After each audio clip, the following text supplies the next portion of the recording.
pour présenter notre diagramme à bande verticale. Donc, comme avec le diagramme circulaire, lorsque notre tableau de fréquence est complété et respectant toutes les normes, donc il ne reste pas grand-chose à faire.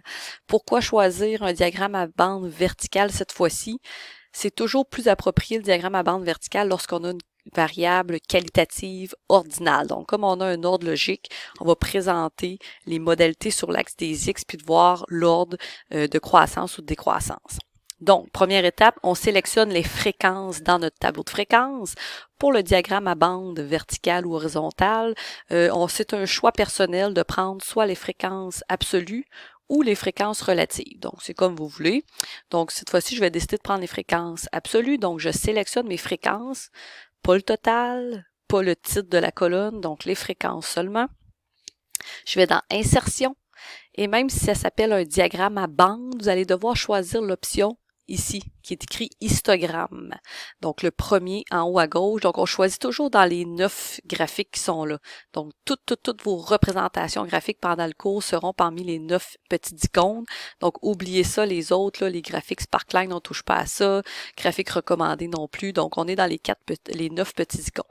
Donc, diagramme à bande verticale. Bon, même si c'est pas le même nom, on choisit histogramme. Encore une fois, 2D ou 3D sans problème. Et si on avait le diagramme à bande horizontale, ça serait celui-là à barre. Donc là, on veut à bande verticale. Donc, je vais y aller dans le 3D cette fois-ci. Le titre. Donc, comme d'habitude, il ne reste qu'à faire un copier-coller. Copier-coller du titre du tableau que vous avez choisi. On peut le mettre en gras. Ensuite, comme on a des axes, axe des X, axe des Y, on va faire apparaître les axes. Donc là, on peut aller dans le petit plus à droite, où est-ce qu'on a plusieurs options. Titre des axes, on coche pour avoir des titres des axes.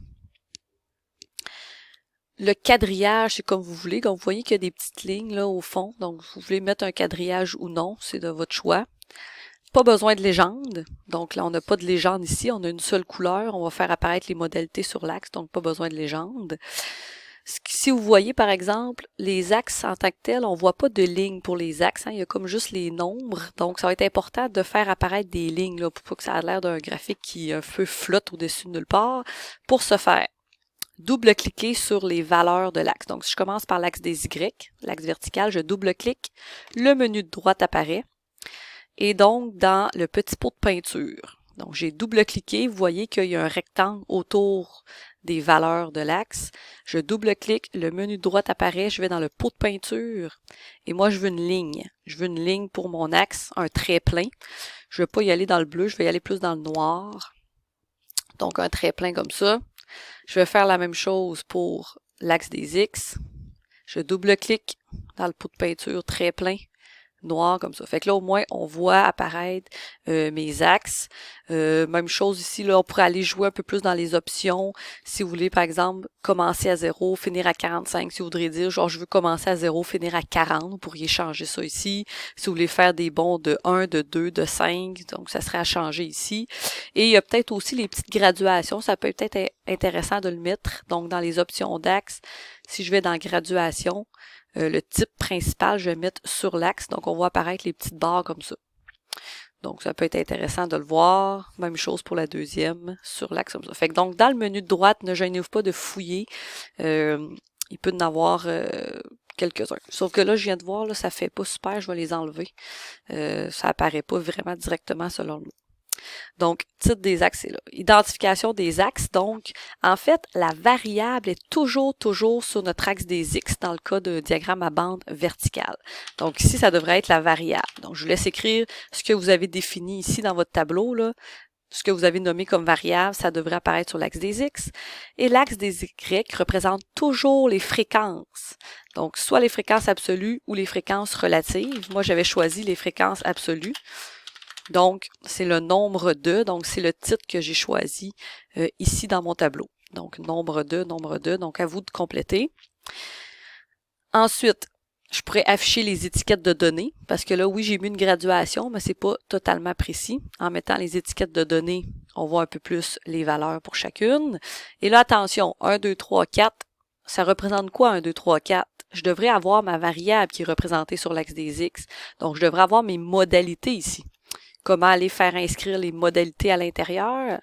Donc, en étant sur ma zone graphique, dans le menu Création, sélectionner les données, c'est comme ça que je peux modifier, un peu comme si on avait une légende.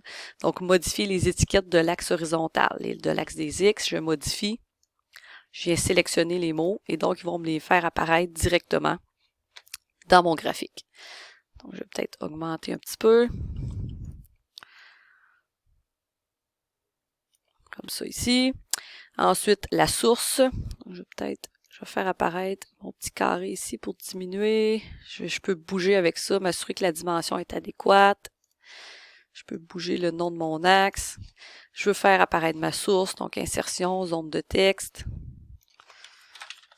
J'écris tout de suite source et je vais pouvoir aller copier-coller ma source. Et sinon, vérifier si la dimension est appropriée. Donc, tu sais, qu'on voit bien les mots, les nombres, le titre, etc. Que le titre soit pas trop gros pour rien. Sinon, bon, j'avais donné l'option si jamais vous voudriez numéroter vos figures. C'est possible aussi de le numéroter. Habituellement, une figure, on la numérote en dessous. Donc, si on voudrait, par exemple, donner un numéro de figure à notre graphique, il faudrait peut-être mettre une deuxième zone de texte où est-ce que j'écrirais, par exemple, figure 2. Donc, en gras aussi. Donc, ça pourrait être une façon. Mais le numéro de figure, bon, je l'exige surtout lorsqu'on aurait un rapport statistique complet à faire. Même chose pour le numéro de tableau. Donc, c'est plus si on a un rapport où est-ce qu'on a plusieurs tableaux, plusieurs graphiques à présenter.